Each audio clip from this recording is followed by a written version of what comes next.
নামী সংস্থার নকল লেবেলে ভেজাল নুনের কারবার। নামী সংস্থার লেবেল নকল করে জালিয়াতি হচ্ছে। আসানসোলের বিভিন্ন বাজারে অভিযান চালায় ইবি। পুলিশকে সঙ্গে নিয়ে হানা এনফোর্সমেন্ট ব্রাঞ্চের। নিয়ামতপুর হীরাপুরে প্রচুর নকল নুনের প্যাকেট উদ্ধার হয়েছে। দীপক আমাদের প্রতিনিধি আরো জানাবে। দীপক, এই যে এতগুলো নকল নুনের প্যাকেট উদ্ধার হলো, এগুলো বাজারে কতদিন ধরে ছিল? এর পিছনে কারা রয়েছে কিছু জানা গেল? দীর্ঘ কয়েক মাস ধরে আসানসোলের বিভিন্ন বাজারে নকল নুন বিক্রি করা হচ্ছে এবং নামী কোম্পানির লেবেল লাগিয়ে পরে বিক্রি করা হচ্ছে। যখনই এই কোম্পানি তারা জানতে পারে কি তাদের নাম ব্যবহার করে পরে নকল নুন বাজারে বিক্রি করা হচ্ছে, এরপরে অভিযোগ জানানো হয় আসানসোল দুর্গাপুর পুলিশের এনফোর্সমেন্ট ডিপার্টমেন্টকে এবং এরপরে আজ সেই অভিযোগ পাওয়ার পর হানা দেয় এবং হানা দিয়ে দেখতে পায় তারা বাজারে যেই প্যাকেট নামী কোম্পানির বিক্রি হচ্ছে তা একেবারে নকল। সেই নকল নুনকে বাজেয়াপ্ত করেছে এবং এই নকল নুন কোথায় তৈরি হচ্ছে, কোন সাপ্লায়ার এই দোকানদারদেরকে সাপ্লাই দিচ্ছে তার খোঁজে কিন্তু ইতিমধ্যে তল্লাশি শুরু করেছে আসানসোল দুর্গাপুর পুলিশের এনফোর্সমেন্ট বিভাগ এবং পাশাপাশি এর পেছনে কার মাস্টার মাইন্ড আছে তাও জানার চেষ্টা চালাচ্ছে আসানসোল দুর্গাপুর পুলিশের এনফোর্সমেন্ট বিভাগ। ধন্যবাদ। জল নিয়ে রাজনীতি। হরিনাম সংকীর্তনে বিজেপি বিধায়ক অগ্নিমিত্রা পাল যাওয়ায় জলের ট্যাঙ্কার সরবরাহ বন্ধ করে দেওয়ার অভিযোগ। স্থানীয় কাউন্সিলরের বিরুদ্ধে অভিযোগ করছেন উদ্যোক্তারা। আর এই ঘটনার প্রতিবাদে আসানসোলের চিত্রা মোড়ে বিজেপির অবরোধ।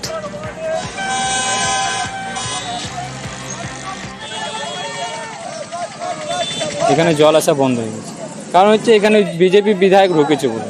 এই ওয়ার্ডে এখানকার কাউন্সিলর বলে গেল যে আমার ওয়ার্ডে বিজেপি বিধায়ক ঢুকলো কেন, কীভাবে ঢুকলো এবং কেন ঢুকলো, কে ডেকেছে, সেই কারণে বলছে জল বন্ধ করে। আজকে 5 থেকে 6 দিন হয়ে গেল। সমস্যা জল আমরা পাচ্ছি না। এই রোদ গরমে আমরা 2 কিলোমিটার হয়ে যাচ্ছে, 2 কিলোমিটার থেকে জল আনছি আমরা।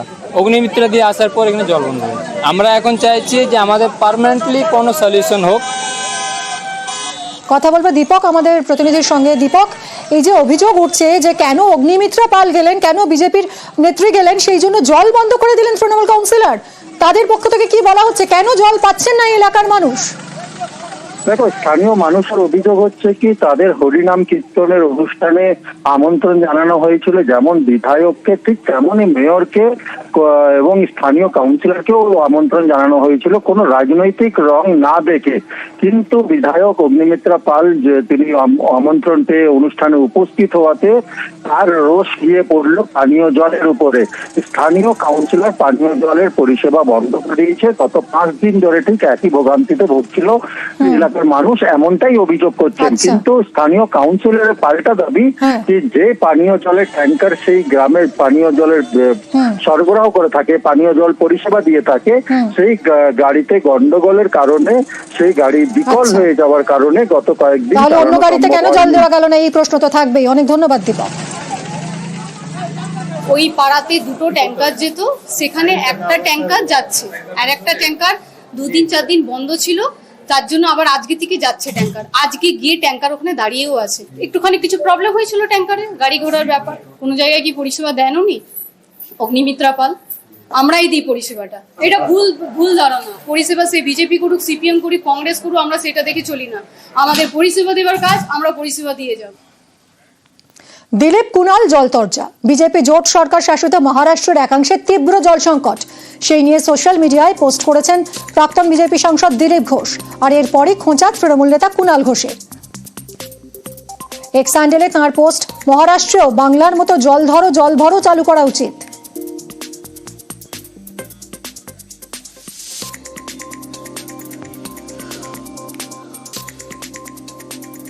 এবার আপনাদের তেল কারখানায় আগুনের ছবিটা দেখাবো। ডোমজুড়ে তেল কারখানায় বিধ্বংসী আগুন। দেখুন, দাউ দাউ করে আগুন জ্বলছে, কালো ধোঁয়ায় ঢেকে গেছে আকাশ।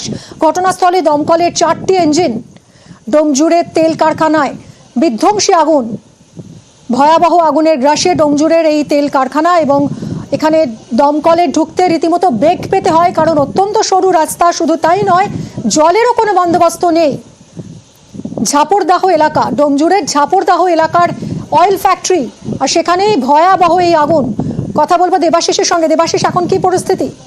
তো এই মুহূর্তে কিন্তু আগুনে আরো আরো অনেকে বেশি বিধ্বংসী আকার নিয়েছে, তার কারণ একাধিক তেলের ড্রাম যেগুলি ব্লাস্ট হচ্ছে। তোমাকে বলে রাখি, এই কারখানাটি হচ্ছে একটি কেমিক্যাল ফ্যাক্টরি, যেখানে তারপিন তেল মজুত করে রাখা ছিল এই কেমিক্যাল তৈরির কাজের জন্য। সেইখানেই কিন্তু মূলত আগুন লাগে এবং আগুন গোটা কারখানা এই মুহূর্তে গ্রাস করেছে। প্রায় কয়েক হাজার বর্গ স্কোয়ার ফুটে, এই যে বর্গ স্কোয়ার ফুট এলাকা জুড়ে এই কারখানা কার্যত দাউ দাউ করে জ্বলছে। কোনো দমকলের 4টে ইঞ্জিন ঘটনাস্থলে পৌঁছতে পারলেও এখনো কিন্তু আগুন নেভানোর কাজ তারা শুরু করতে পারেনি, কারণ যেই এলাকায় কারখানা সেখানে যে মূল গেট, সেই গেটের দিকে হাওয়া হওয়ায় সেখান দিয়ে প্রবেশ করতে পারছে না দমকল কর্তৃপক্ষরা। অন্যদিকে পিছনের যে অংশ, সেখানে জলাভূমি, বেশ কিছু জায়গায় জলাভূমি নয়নজুলি রয়েছে, ফলে সেখানে গাড়ি গিয়ে যেখানে থেকে কাজ করা কার্যত বলা যেতে পারে সম্ভবই নয়। ফলে সেই কারণে দমকল কার্যত ওখানে নীরব দর্শক হয়েই রয়েছে। আগুন নেভানোর কাজটা হাত লাগিয়েছে সাধারণ মানুষজন। তবে দমকলের একটি যে 4টি ইঞ্জিন, সেখান থেকে এই 4টি গাড়ির যে পাইপ, সেই পাইপ লাইন নিয়ে একটি মাত্র ইঞ্জিনকে দিয়ে সেখানে কার্যত সেখানে কুলিং এলাকাগুলো, পাঁচিল যেগুলো রয়েছে, সেই এলাকাগুলিকে কুলিং এর কাজ ইতিমধ্যেই শুরু করেছে। তবে এই অগ্নি নির্বাপক ব্যবস্থা যে কারখানা ছিল না, তা পরিষ্কার, এবং বারবার যেখানে ব্লাস্ট হচ্ছে এক এক তেলের দাম, সেই তেলের দাম ছিটকে চলে আসছে গ্রামাঞ্চলের মধ্যে। ফলে সেই জন্য কিন্তু ব্যাপক আতঙ্ক ছড়িয়েছে গোটা এলাকায়। দমকলের আরো বেশ কিছু ইঞ্জিন এই মুহূর্তে ঘটনাস্থলের উদ্দেশ্যে রওনা দিয়েছে। তবে এখনো বলতে পারি আগুন বিধ্বংসী চেহারা নিয়েছে।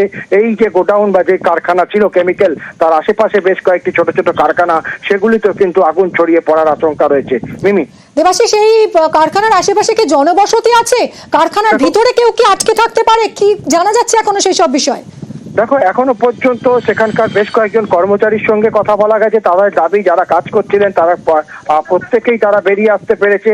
আশেপাশের যে কারখানা, সেই কারখানার কর্মচারীরা তারাও বেরিয়ে আসতে সক্ষম হয়েছে। তবে আগুন যতক্ষণ না নিভবে ততক্ষণ কিন্তু পরিষ্কার নয় সেখানে কেউ আটকে আছে কিনা বা কারোর প্রাণহানি হয়েছে কিনা। তার কারণ কয়েকদিন আগেই আমরা দেখেছি সাকরাইলের অগ্নিকাণ্ড।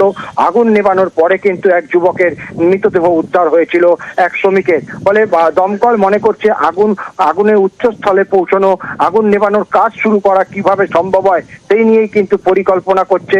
ডোমজুর থানার পুলিশ সেখানে রয়েছে। তার কারণ আমি তোমাকে বারবার বলছি যে কারখানা, সেই কারখানার বিস্তীর্ণ এলাকা কিন্তু নয়নজুলি রয়েছে।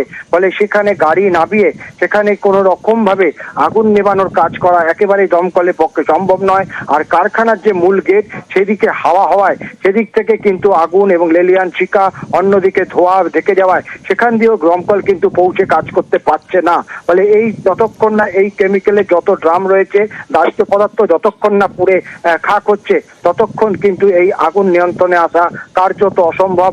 অন্যদিকে গরম পড়ায় সেখানে কিন্তু আগুন কি আরো ছড়িয়ে পড়ার আশঙ্কা রয়েছে? জনজীবন বিপর্যস্ত হওয়ার কোনো আশঙ্কা থাকছে?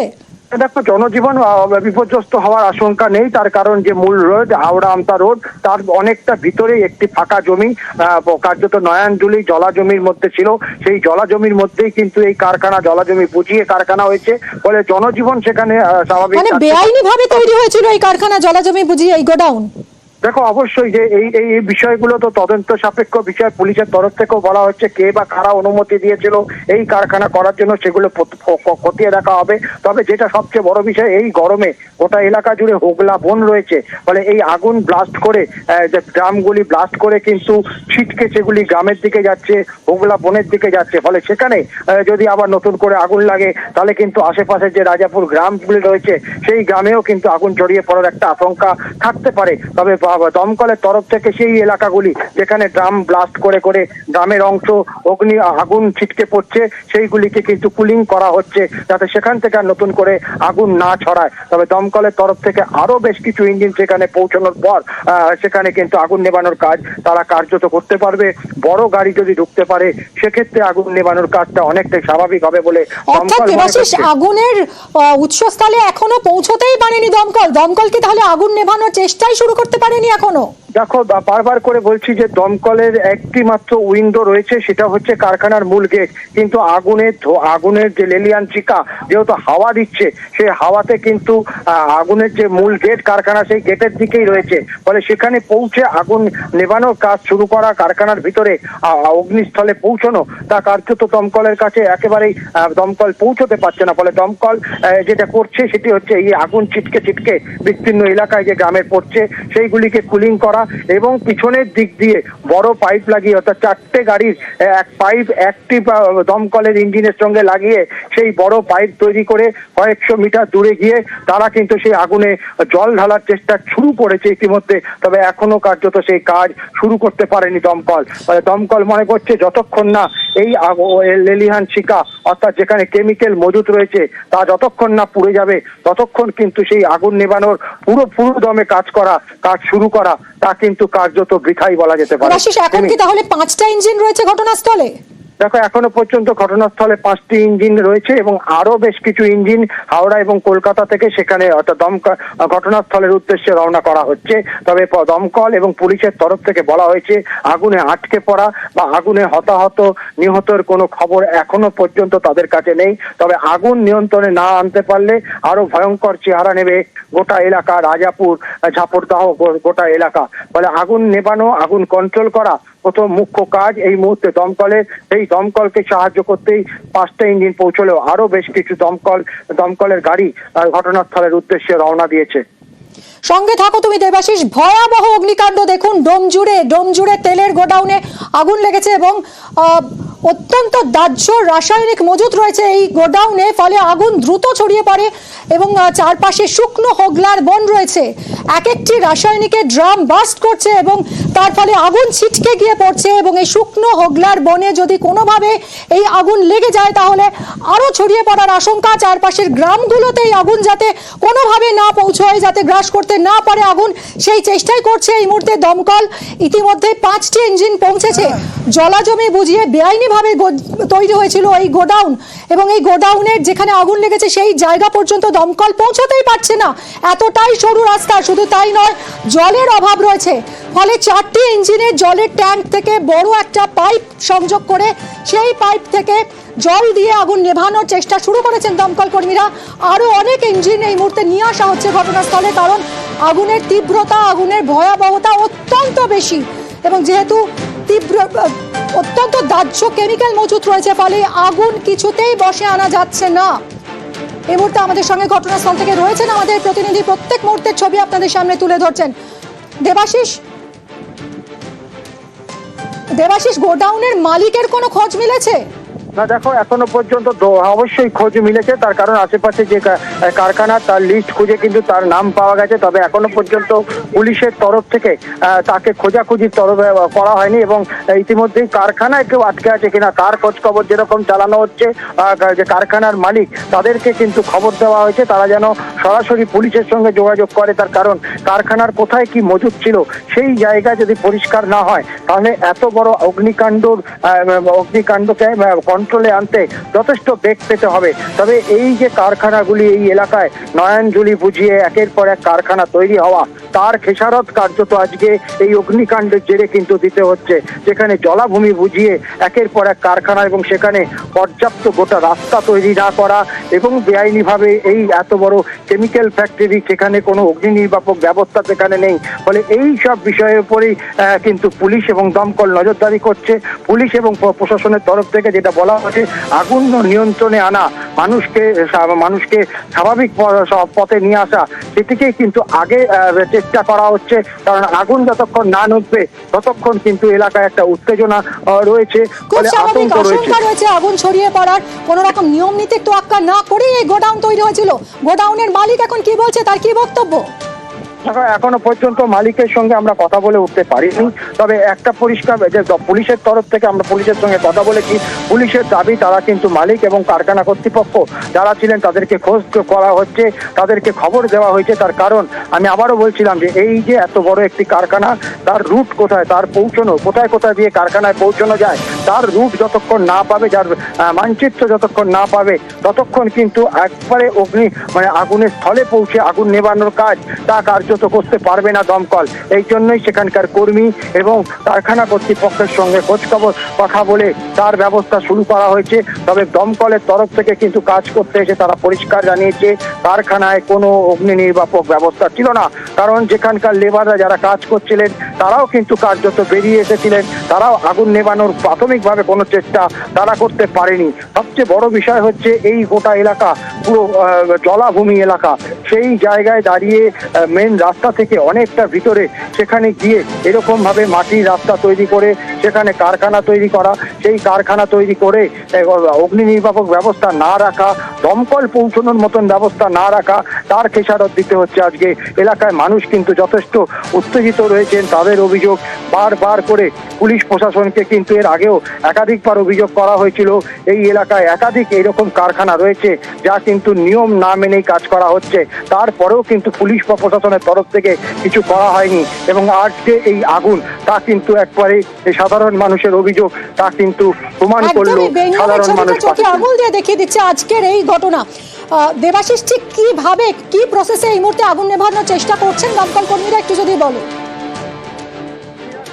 প্রাথমিকভাবে যেটা আগুন নেভানোর কাজ চালাচ্ছে তা হচ্ছে সামনে একটি বড় পাঁচিল রয়েছে, সেই পাঁচিল ভাঙার জন্য তারা কিন্তু আবেদন জানাচ্ছে গোটা এলাকা জুড়ে। তার কারণ এই পাঁচিল যদি ভাঙা যায় তাহলে কিন্তু অন্য দিক দিয়ে অর্থাৎ কারখানার যে মূল গেটের পিছন দিক দিয়ে তারা কিন্তু সেই কাজটা করতে পারবে। সেই চেষ্টা যেরকম চালানো হচ্ছে ঠিক একই সঙ্গে যে 4টি ইঞ্জিন ঘটনাস্থলে পৌঁছেছে, প্রত্যেকটি ইঞ্জিনের যে পাইপ সেই পাইপ নিয়ে তারা কিন্তু একত্রিত করে একটি ইঞ্জিনের যে মোটর তার সঙ্গে লাগিয়ে সেখানে গোটা এলাকা আগে কুলিং, অর্থাৎ বারবার তোমাকে বলছি সেখানে কিন্তু একাধিকবার ড্রাম ব্লাস্ট হচ্ছে, অর্থাৎ সেখানে মজুদ থাকা কেমিক্যাল যে কেমিক্যাল তৈরি করতে যে তেল লাগে সেই তেলের ড্রামগুলি ব্লাস্ট হয়ে যাচ্ছে। সেই ব্লাস্ট হওয়া আগুন ছিটকে আসছে গোটা গ্রামাঞ্চল এলাকায়। সেই জায়গায় যাতে আগুন আর নতুন করে ছড়িয়ে না পড়ে, গ্রামের কোনো হোগলা বন রয়েছে সেখানে আগুন লাগলে কিন্তু কার্যত এই ফরেস্ট ফায়ার বা জঙ্গল ফায়ার আগুনে কিন্তু নিয়ন্ত্রণ আনতে একেবারেই সক্ষম হতে পারবে না দমকল। সেই কারণে তারা চাইছে গোটা এলাকা আগে কুলিং সিস্টেম চালু করা এবং সেই এলাকায় আগুন যেখানে ছড়িয়ে পড়ছে সেখানে জল ছিটিয়ে যাতে কোনো রকমভাবে আগুন বেড়ে না যায় তার ব্যবস্থা করছে। অন্যদিকে কারখানার যে পাঁচিল সেই পাঁচিল ভেঙে পিছন দিক দিয়ে দমকল কর্মীরা তারা সেখানে পৌঁছানোর চেষ্টা চালাচ্ছে। তবে এখনো পর্যন্ত বলতে পারি দমকলের তরফ থেকে কিন্তু আগুন নেভানোর কাজ পুরোপুরিভাবে শুরুই করতে পারেনি। আগুনের যে উৎসস্থল সেখানে জল দেওয়া তার কাজও কার্যত সম্ভব হয়ে উঠেছে এই মুহূর্তে। মিমি, ধন্যবাদ দেবাশিস। ভয়াবহ আগুন লেগেছে তেলের গোডাউনে হাওড়ার ডোমজুড়ের ঝাপড়দাহ এলাকায়। এই খবরে আমাদের নজর থাকবে। এখন সময় একটা বিরতির।